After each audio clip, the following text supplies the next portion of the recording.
या पवित्र स्थानावर आज विश्वशांती या नामस्मरणाने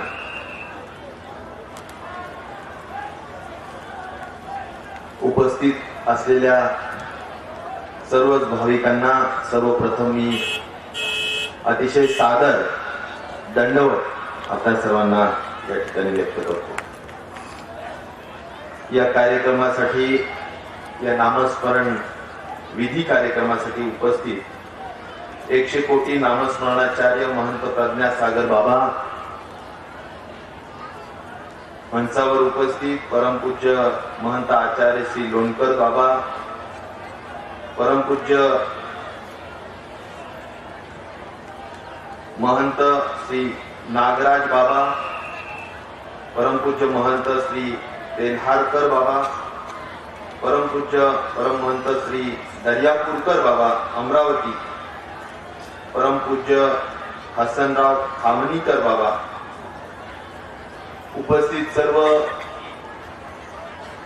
साधू संत, साध्वी, तपस्विनी, आलेले सर्वच महानुभाव पंत भक्तगण, चक्रधर स्वामींचे सर्वच आलेले अनुयायी भक्तगण आणि इलेक्ट्रॉनिक मीडिया, प्रिंट मीडियाचे आलेले माझे सगळे प्रतिनिधी आणि उपस्थित सर्व बंधू भगिनी,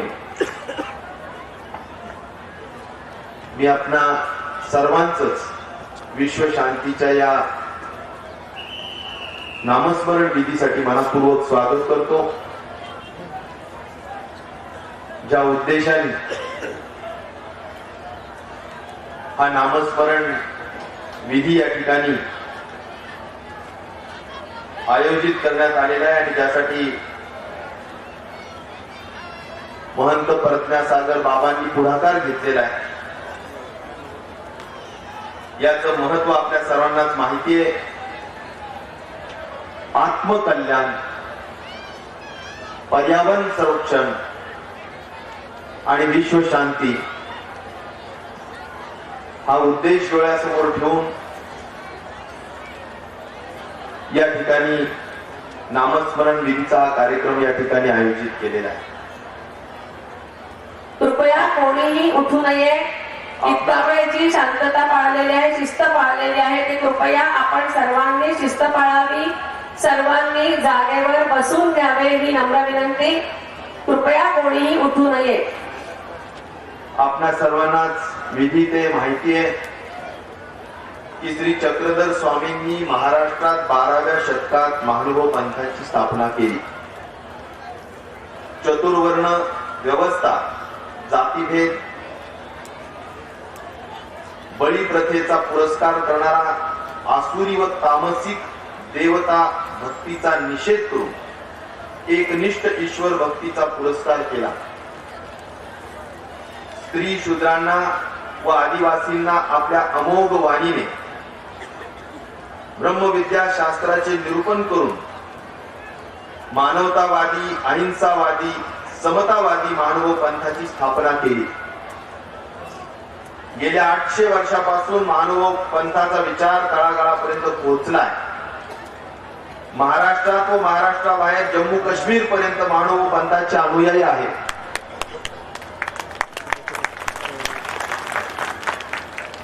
नामस्मरण भक्ती हा मानव पंथाचा प्रमुख विषय। श्री चक्रधर स्वामींनी आपल्या महाराष्ट्रात परिभ्रमण करत असताना सत्य, अहिंसा, समानता या मानवी मूल्यांचे निरूपण केले। त्या स्वामींच्या लीलांचे, प्रसंगाचे, आठवणींचे चिंतन करणे, स्मरण करणे हे नामस्मरणाला अभिप्रेत आहे।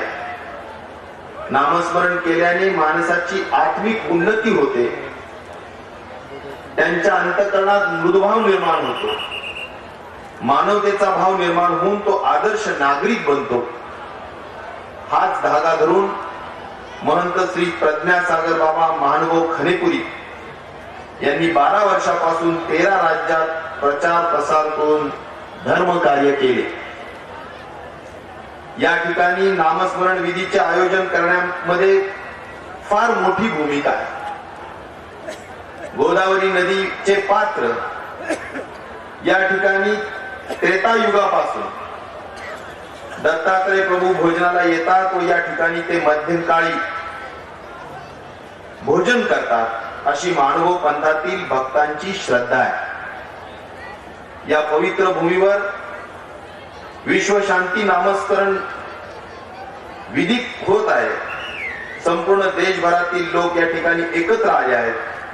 अनेक परिवारातील अनेक जाती धर्माचे लोक एकत्र आले की देशाच्या एकात्मतेतील अत्यंत अभिमानाची ही बाब आहे. महानुभव पंथ हा सर्वांना एकत्र आणणारा पंथ आहे. जेवढा या पंथाचा प्रसार होईल तेवढा देश, समाज व मानवतेचा विचार मजबूत होईल. आणि म्हणून मी महंत प्रज्ञासागर बाबा यांच्या कार्याला मनापासून शुभेच्छा देतो व सेवेची संधी मिळाल्याबद्दल दत्तात्रय प्रभूंची कृपा मानतो. माझ्या मतदारसंघातील श्री चक्रधर स्वामींचे खडेपुरी येथे चरणांकित तीर्थस्थान आहे. लीळा चरित्रात या स्थानांचा उल्लेख आहे. चक्रधर स्वामी आपल्या परिभ्रमण काळात येथे आले होते. त्यांनी मानवतेचे महान विचार सांगितले. 12व्या शतकात त्या काळातील धर्मगुरु धर्मपंडित समाजाला आत्मीयतेचा, कल्याणाचा मार्ग सांगणे हे त्यांचे कार्य होते. परंतु आपल्या जबाबदारीकडे दुर्लक्ष करून स्वार्थार्थ व शोषणाचा मार्ग त्यांनी अवलंबिला. श्री चक्रधर स्वामींच्या ठिकाणी कनव दया होती. त्यांना धर्मपंडितांच्या शोषण मान्य नव्हते. ते खणेपुरी येथे आले असता त्यांनी या व्यवस्थेबद्दल विधान केले व तीव्र नापसंती व्यक्त केली.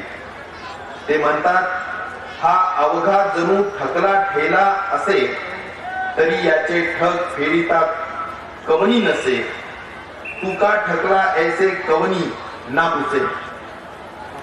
या ठिकाणी महंत प्रज्ञासागर बाबा महानुभव श्री क्षेत्र खणेपुरी यांनी 12 वर्ष कार्यक्रम प्रतिवर्ष साजरा करून आज नामस्मरण विधीचा समारोप प्रसंगी अतिशय भव्य दिव्य अशा या कार्यक्रमाचे आयोजन केले. त्यांना महाराष्ट्र व देशभरातून भरभरून प्रतिसाद मिळाला. तमाम भक्तगणांनी या कार्याला सर्वार्थाने मदत केली. त्याबद्दल या कार्यक्रमाला मला उपस्थित राहून ना भूतो ना भविष्यती आनंद प्राप्त करता आला. या ठिकाणी महाराष्ट्रातून अन्नदान समितीने मोठ्या प्रमाणात अन्नदान केले. त्या सर्व अन्नदात्यांना मी मनापासून धन्यवाद देतो. मित्रांनो, या ठिकाणी हे एक अत्यंत पवित्र असे गोदावरीच्या मध्यावर्त ठिकाण आहे. आणि खास करून जो विचार आज प्रज्ञासागर बाबांनी किंवा मानव पंथांनी दिला, मानवतेचा विचार, सत्याचा विचार, समतेचा विचार, अहिंसेचा विचार, मला वाटतं हाच विचार शासनाला सुद्धा अभिप्रेत आहे. हाच विचार सर्व महापुरुषांना अभिप्रेत आहे. महात्मा गांधींपासून अहिंसेचा विचार सांगितला. महात्मा ज्योतिराव फुलेंनी समतेचा विचार सांगितला. सत्याचा विचार सांगणारे महात्मा गांधी आहेत. आणि त्यामुळं सगळ्या महापुरुषांनी महानुभव पंथाचा श्री चक्रधर स्वामींचा ही विचारधारा स्वीकारलेली आहे, अंगीकारलेली आहे. आणि त्याचा प्रचार प्रसार आपण निश्चित प्रकारे करतो. मी श्री महंत प्रज्ञासागर बाबांना विनंती करेन की जी काही त्या काळातली ही जी भाषा आहे, या भाषेला अधिक मराठीमध्ये सोपं केलं आणि तेलुगू मध्ये, कन्नड मध्ये, त्या भाषेमध्ये जर आपण रूपांतरित करू शकलो तर निश्चित प्रकारे महानुभव पंथाचा हा विचार, समाजाच्या कल्याणाचा विचार अधिक प्रस्तुत करण्यामध्ये, अधिक त्याचा प्रचार करण्यामध्ये खूप मोलाचं कार्य होईल. आणि त्यामुळे हे भाषांतराचं का हे जर आपण चांगल्या पद्धतीनं करून घेतलं, त्यासाठी जरी माझी काही मदत लागत असेल तरी ती मदत करायला मी निश्चित प्रकारे तयार आहे. मला असं वाटतं की हा एक मानवतेच्या कल्याणाचा विचार जो सांगितलेला आहे तो नुसत्या ग्रंथामध्ये सीमित न राहता तो सामान्य लोकांपर्यंत जाण्याची आवश्यकता आहे आणि ते कार्य निश्चित प्रकारे होण्याची आवश्यकता आहे.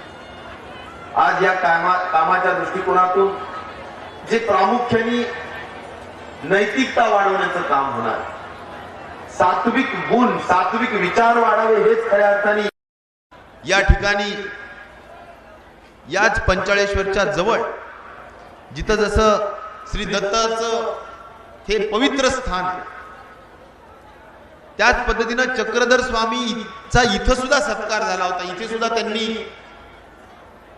आपलं निरूपण केलेलं आहे आणि त्यामुळे या भागाचं एक महत्व आहे आणि हे महत्व आपल्याला अबाधित ठेवलं पाहिजे. या महत्व आपल्याला वाढवलं पाहिजे. पुढच्या पिढीला या सगळ्या विज्ञानाच्या युगात, धकाधकीच्या युगात, स्पर्धेच्या युगात आपली ही विचारधारा, मानभाऊ पंथाची ही विचारधारा, श्री महंत चक्रधर स्वामींची ही विचारधारा खऱ्या अर्थाने लोप पावता कामा नये. ती टिकली पाहिजे, कारण ती टिकली तर आपल्या खऱ्या अर्थाने मानवता राहील, ती टिकली तर आपला खऱ्या अर्थाने सत्य राहील, अहिंसा राहील आणि त्यामुळे ही टिकवण्याची जबाबदारी तुमच्या आमच्या सगळ्यांवर. आणि म्हणून या पंचाळेश्वरला आज आपण काही तीर्थक्षेत्राचा दर्जा दिलेला आहे. आपण कदाचित ड वर्ग दिलेला आहे. दोन्ही तीरावर असलेले जे गाव आहेत, अंबड तालुका आणि इकडे गेवराई तालुका, दोन्ही तीरावरचे गावांना तीर्थक्षेत्र दर्जा देण्याचं काम आपल्या लोकशाही आघाडीच्या सरकारच्या वतीने निश्चित प्रकारे झालेलं, याचं मला मनातून समाधान आहे. मी आपेगावला सुद्धा तीर्थक्षेत्राचा दर्जा दिलेला आहे. त्यामुळे दोन्ही तीर्थक्षेत्राच्या दर्जाच्या गावांच्या माध्यमातून गावांचा तर विकास झालाच पाहिजे, परंतु या गोदावरीच्या मध्यवर्ती असलेले आमचे हे श्री दत्तचं जे पवित्र स्थान आहे, तिथे जे अतिशय भक्तिभावाने लोक दर्शनाला येतात, त्याचा सुद्धा विकास होण्याची आवश्यकता आहे. आणि म्हणून दोन्ही तीर्थक्षेत्राचे पैशाची उपयोग करून या ठिकाणी पुलाचं बांधकाम, लोकांना इथं येऊन दर्शन घेण्यासाठीची सुविधा ही निश्चित प्रकारे करण्याची आवश्यकता आहे. आज मी जबाबदारीने सांगेन की पंचाळेश्वर सारख्या एका तीर्थक्षेत्रामध्ये मानव पंथाचं एक अत्यंत महत्वाचं तीर्थक्षेत्र आहे आणि अशा या तीर्थक्षेत्राला मी आत्ताच माहिती घेत होतो, जवळजवळ वर्षभरामध्ये 8-10 लाख लोक येतात आणि त्यामुळे ड वर्गाचं जे तीर्थक्षेत्र आहे त्याला पैसे कमी मिळतात, परंतु त्याचा जर दर्जा ब पर्यंत वाढवला आपण तर मोठी रक्कम मिळू शकते, राज्य शासनाकडून सुद्धा मोठी रक्कम मिळू शकते आणि ते वाढवण्याचं काम सुद्धा आपल्याला जाणीवपूर्वक करावं लागेल. मी आजच्या या दिवसाच्या निमित्ताने कदाचित मला हे विश्वशांतीचं नामस्मरणाचा हा कार्यक्रम, हा विधी कार्यक्रम या निमित्ताने आपल्या ह्या दर्जा वाढवण्याच्या दृष्टिकोनातून आम्ही नक्कीच हा दर्जा वाढवण्याचं काम आपण करूया आणि त्या पैशातून मग पुलाचं काम असेल किंवा आपेगाव फाटा ते पंचाळेश्वरच्या गावापर्यंत येणारा रस्ता जो खराब झालाय तो रस्ता दुरुस्त करण्याचं काम असेल, या सगळ्या गोष्टी आपल्याला निश्चित प्रकारे चांगल्या पद्धतीने करण्याची आवश्यकता आहे. आणि त्यामुळं मला असं वाटतं की रस्ते चांगले व्हावेत, भक्तगणांचे जे जे काही अन्य अडचणी असतील त्या दूर व्हाव्यात, हाच यामागचा महत्वाचा माझ्यासारख्या कार्यकर्त्याचा उद्देश राहणार आहे. त्यामुळं अशा स्वरूपाचे निवेदन मला निश्चित प्रकारे प्राप्त झालेत. त्या सगळ्या निवेदनाचा आम्ही अत्यंत गांभीर्याने विचार करून त्यावर योग्य ते उपाययोजना निश्चित प्रकारे करू, हाच विश्वास मी आज या निमित्ताने आपणा सर्वांना व्यक्त करतो. परत एकदा मी आपणा सर्व भक्तगणांचे स्वागताध्यक्ष म्हणून मनपूर्वक स्वागत करतो. आपण लांब लांबून आलात, आपण सगळ्यांनी प्रसाद घेऊन जायचा आहे, पंचाळेश्वरचं दर्शन करून जायचंय. आपण आलात, आपलं सगळ्यांचं स्वागत, आपण आल्याबद्दल आभार. आणि 12 वर्षाची जी 5 लाख किलोमीटर पेक्षा जी जास्त यात्रा करून, जमेल त्या मार्गाने यात्रा करून जे निरूपणाचं काम महंत प्रज्ञासागर बाबांनी केला आणि त्याचा समारोप आज या ठिकाणी विश्वशांतीच्या नामस्मरणाने केलेला आहे. मला वाटतं हा एक आगळा वेगळा कार्यक्रम आहे, कायमस्वरूपी लक्षात राहील अशा स्वरूपाचा हा कार्यक्रम आहे. आणि आपण आपल्या मेमरीज ज्याला म्हणू आपण, कायमस्वरूपी ही हा कार्यक्रम लक्षात राहावा अशा पद्धतीचं एक चांगली रचना, चांगलं आयोजन, नियोजन या ठिकाणी केलेलं आहे. यासाठी खूप लोकांनी कष्ट घेतले. 3-1,000 या ठिकाणी व्हॉलंटियर्स ज्याला म्हणू आपण, स्वयंसेवी लोक ज्याला म्हणू आपण, ह्या सगळ्यांनी खूप कष्ट घेतले. अनेकांनी दान धर्म केले, कुणी त्या ठिकाणी अन्नदान केलं, कुणी वेगवेगळ्या मार्गाने या कार्यक्रमाला मदत केली. मला वाटतं सगळ्यांचं मी अतिशय मनपूर्वक आभार या निमित्ताने निश्चित प्रकारे मानेन. आणि परत एकदा आलेल्या सगळ्या साधू संत, साध्वी, महंत, मी त्यांचं सगळ्यांचं स्वागत अध्यक्ष या नात्याने सुद्धा मी अतिशय मनपूर्वक स्वागत करतो, त्यांना दंडवत करतो आणि माझे 4 शब्द पुरे करतो. धन्यवाद. जय हिंद, जय महाराष्ट्र.